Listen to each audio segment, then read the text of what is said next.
ಮದ್ವೆ ಆದ್ಮೇಲೆ ನೋಡ್ಕೊಳ್ಳೋದು ಇರೋದೇನೆ. ಇವಾಗ ಸದ್ಯಕ್ಕೆ ಕೇಕ್ ಕಟ್ ಮಾಡೋಣ, ಓಕೆ?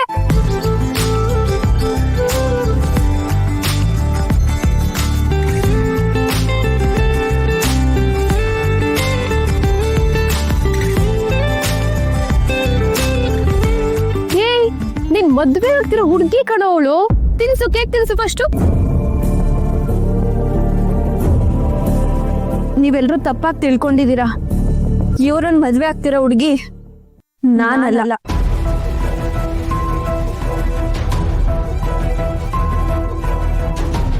ಏನು ಪ್ರೀತು ಹಿಂಗೆ ಹೇಳ್ತಿದ್ದಾರೆ? ನಾವೆಲ್ಲರೂ ನೀವು ಮದ್ವೆ ಆಗ್ತೀರಾ ಅಂತ ಅಂದ್ಕೊಂಡಿದೀವಿ. ನೀವು ನೋಡಿದ್ರೆ ಹೌದು, ಈಗ ನಾನು ಏನ್ ಹೇಳ್ತಿದ್ದೀನೋ ಅದೇ ನಿಜ.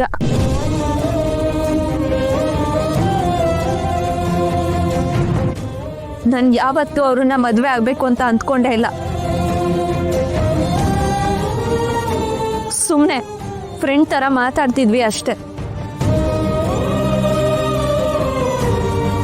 ಅಷ್ಟಕ್ಕೆ ನೀವು ಅವ್ರದ್ದು ನಂದು ಮದ್ವೆ ಅನ್ಕೊಂಡ್ರೆ ಹೇಗೆ ಹೇಳಿ? ನನ್ ಮನ್ಸಲ್ಲಿ ಅವ್ರ ಬಗ್ಗೆ ಬೇರೆ ತರ ಭಾವನೆಗಳು ಯಾವತ್ತೂ ಇರ್ಲಿಲ್ಲ. ಏನು ಇದು ಪ್ರೀತು? ಗೌರಿ ಅವರೇ, ಗೌರಿ ಅವರೇ, ಗೌರಿ ಅವರೇ ಬನ್ನಿ. ಅತ್ತೆ, ಏನ್ ಯೋಚನೆ ಮಾಡ್ತಿದ್ದೀರಾ? ನಾನೇನಾದ್ರೂ ತಪ್ಪಾಗಿ ಹೇಳಿದ್ನಾ ಅಥವಾ ನಾನು ಈ ವಿಷಯನ ನಿಮ್ಮ ಹತ್ರ ಮಾತಾಡ್ಲೇಬಾರ್ದಾಗಿತ್ತಾ? ಇಲ್ಲ ಇಲ್ಲ, ನೀನೇನು ತಪ್ಪಾಗಿ ಹೇಳಿಲ್ಲ. ನಾನು ಬೇರೆ ಏನೋ ಯೋಚನೆ ಮಾಡ್ತಿದ್ದೆ. ಅತ್ತೆ, ನೀವು ನೋಡಿದ್ರೆ ಅರ್ಜೆಂಟಾಗಿ ಮದುವೆ ಮಾಡ್ತಿದ್ದೀರಾ.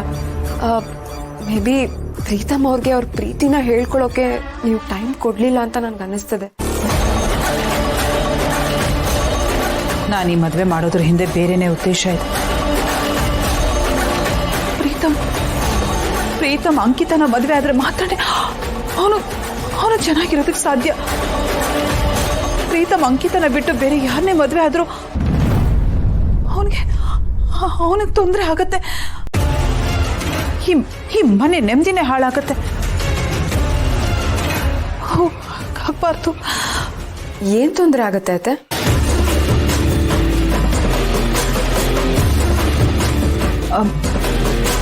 ಅದು ಇಲ್ಲ, ಟೈಮ್ ಬಂದಾಗ ನಾನು ಹೇಳ್ತೀನಿ. ಈಗ ಪ್ರೀತಮ್ ಲವ್ ಮಾಡ್ತಿರೋ ಹುಡುಗಿ ಯಾರು ಅನ್ನೋದನ್ನ ತಿಳ್ಕೋಬೇಕು. ಆ ಹುಡುಗಿ ಯಾರು ಅಂತ ತಿಳ್ಕೊಂಡು ಪ್ರೀತಮಿಂದ ಮೊದಲು ಅವಳನ್ನ ದೂರ ಮಾಡಬೇಕು. ಅತ್ತೆ, ನೀವು ಹೀಗೆ ಮಾಡ್ತಿದ್ದೀರಾ ಅಂತ ಗೊತ್ತಾದ್ರೆ ಪ್ರೀತಮ್ ಅವ್ರಿಗೆ ಬೇಜಾರಾಗೋದಿಲ್ವಾ? ಅದರಿಂದ ಅವ್ರು ನಿಮ್ಮನ್ನ ತಪ್ಪು ತಿಳ್ಕೊಳಲ್ವಾ? ನಾನು ಇನ್ನೇನು ಮಾಡಲಿ ಹೇಳು? ಈ ಮದುವೆ ಅಂತೂ ಖಂಡಿತ ಆಗಲೇಬೇಕು. ಹಾಗಾಗಬೇಕು ಅಂದರೆ ಆ ಹುಡುಗಿ ಯಾರು ಅಂತ ತಿಳ್ಕೊಂಡು ಅವಳನ್ನ ಪ್ರೀತಮಿಂದ ದೂರ ಮಾಡಿ ಹೇಗಾದರೂ ಮಾಡಿ ಈ ಮದುವೆ ಮಾಡಿಸ್ಬೇಕು. ಇಲ್ದ ಹೋದ್ರೆ ತುಂಬ ದೊಡ್ಡ ಪ್ರಾಬ್ಲಮ್ಮೇ ಆಗತ್ತೆ. ಹೌದು ಅತ್ತೆ, ನೀವು ಹೇಳ್ತಿರೋದು ನಿಜ. ಅತ್ತೆ, ಈ ಮನೇಲಿ ಹೇಗಿದ್ರು ನಿಮಗೆ ಫೇವರ್ ಆಗಿರೋರು ತುಂಬಾ ಜನ ಇದ್ದಾರೆ. ಅವರಲ್ಲಿ ಯಾರಾದ್ರೂ ಒಬ್ರನ್ನ ಪ್ರೀತಮ್ ಅವ್ರ ಹಿಂದೆ ಬಿಟ್ಟು ಆ ಹುಡುಗಿ ಯಾರು ಅಂತ ತಿಳ್ಕೊಂಡ್ರೆ, ಆದ್ರೆ ಈ ವಿಷಯ ಪ್ರೀತಮ್ ಅವ್ರಿಗೆ ಗೊತ್ತಾಗಬಾರ್ದು ಅಷ್ಟೇ. ಈ ವಿಷಯನ ಸೀಕ್ರೆಟ್ ಆಗಿ ಇಟ್ಟಿರ್ಬೇಕು.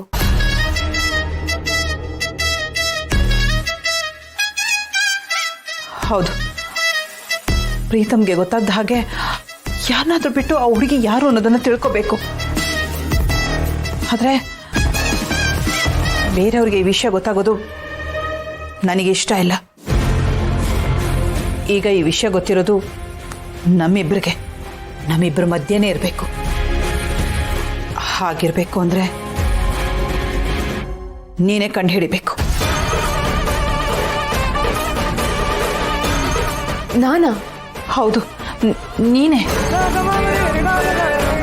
ಗೌತಮಿ ಪ್ಲೀಸ್, ಇದು ಈ ಮನೆ ಸಮಸ್ಯೆ, ಈ ಮನೆ ಭವಿಷ್ಯದ ಪ್ರಶ್ನೆ. ಹೇಗಾದ್ರೂ ಮಾಡಿ ಆ ಹುಡುಗಿ ಯಾರು ಅನ್ನೋದನ್ನ ನೀನೇ ಕಂಡು ಹಿಡಿಬೇಕು. ಈ ತರ ಎಲ್ಲ ಇದೆ ಅಂತ ಗೊತ್ತಿದ್ದಿದ್ರೆ ನಾನು ನಿಮ್ಮನ್ನ ಇಲ್ಲಿ ಕರೆಸಿ ಇಷ್ಟೆಲ್ಲ ಬೇಜಾರು ಮಾಡ್ತಾನೆ ಇರ್ಲಿಲ್ಲ. ಪರವಾಗಿಲ್ಲ ಬಿಡಿ, ನಾನ್ಯಾಕೆ ಬೇಜಾರು ಮಾಡ್ಕೊಳ್ಳಿ. ಅಲ್ಲ, ಅವತ್ತು ನಾನು ನಿಮ್ಮನ್ನ ನೋಡಿದಾಗ ನೀವಿಬ್ರು ಮದುವೆ ಆಗ್ತೀರಾ ಅಂತಾನೆ ಅಂದ್ಕೊಂಡಿದ್ದೆ. ಬಟ್ ಇದೆಲ್ಲ ಹೇಗೆ ಅಂತ? ಅಯ್ಯೋ, ಆ ಥರ ಏನೂ ಇಲ್ಲ. ಸುಮ್ಮನೆ ನೀವು ತಪ್ಪಾಗಿ ತಿಳ್ಕೊಂಡಿದ್ದೀರಾ ಅಷ್ಟೆ. ಗೌರಿ ಅವರೇ, ಆದ್ರೂ ಒಂದ್ ಮಾತು ಕೇಳ್ತೀನಿ, ನಿಮಗೆ ನಿಜವಾಗ್ಲೂ ಪ್ರೀತಮ್ ಅಂದ್ರೆ ಇಷ್ಟ ಇಲ್ವಾ?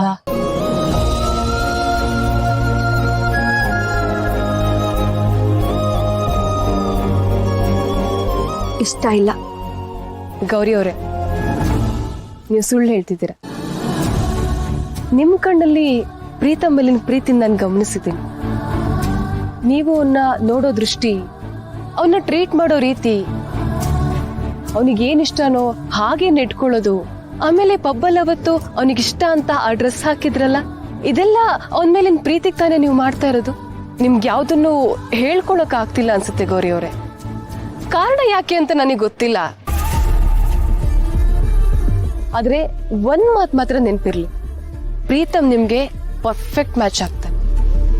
ನಿಮಗ್ ಮಾತ್ರ ಅಲ್ಲ, ಬೇರೆಲ್ಲ ಹುಡುಗರಿಗೆ ಏನೆಲ್ಲ ಕನ್ಸಿರುತ್ತಲ್ವಾ, ನನ್ ಮದ್ವೆ ಆಗೋ ಹುಡುಗ ಹೀಗೆ ಇರ್ಬೇಕು ಅಂತ, ಆ ಎಲ್ಲಾ ಕ್ವಾಲಿಟೀಸು ಪ್ರೀತಮ್ ಹತ್ರ ಇದೆ. ತುಂಬಾ ಒಳ್ಳೆ ಮನ್ಸಿರೋ ಒಳ್ಳೆ ಹುಡುಗ. ಅಕಸ್ಮಾತ್ ಬೇರೆ ಯಾವುದೋ ವಿಚಾರಕ್ಕೆ ನೀವ್ ಇವಾಗ ಅವನ್ನ ಬಿಟ್ಕೊಟ್ರೆ ಮುಂದೆ ನೀವೇ ಪಶ್ಚಾತ್ತಾಪ ಪಡ್ಬೇಕಾಗತ್ತೆ ಗೌರಿ ಅವರೇ. ಈಗಲೂ ಟೈಮ್ ಇದೆ. ನಿಮ್ ಮನ್ಸಲ್ಲಿರೋ ವಿಚಾರನ ಎಲ್ಲ ಹೇಳ್ಕೊಂಬಿಡಿ. ಮದ್ವೆ ಆದ್ಮೇಲೆ ಈ ಟೈಮ್ ಮತ್ತೆ ಸಿಗಲ್ಲ. ಇಲ್ಲ, ಅವ್ರಿಗೆ ಬೇರೆ ಹುಡುಗಿ ಜೊತೆ ಮದ್ವೆ ಗೊತ್ತಾಗಿದೆ. ನನ್ನ ಅವರ ಮಧ್ಯೆ ಏನೂ ಇಲ್ಲ. ಆ ಹುಡುಗಿನೇ ಅವ್ರಿಗೆ ಸರಿಯಾದ ಜೋಡಿ, ನಾನಲ್ಲ.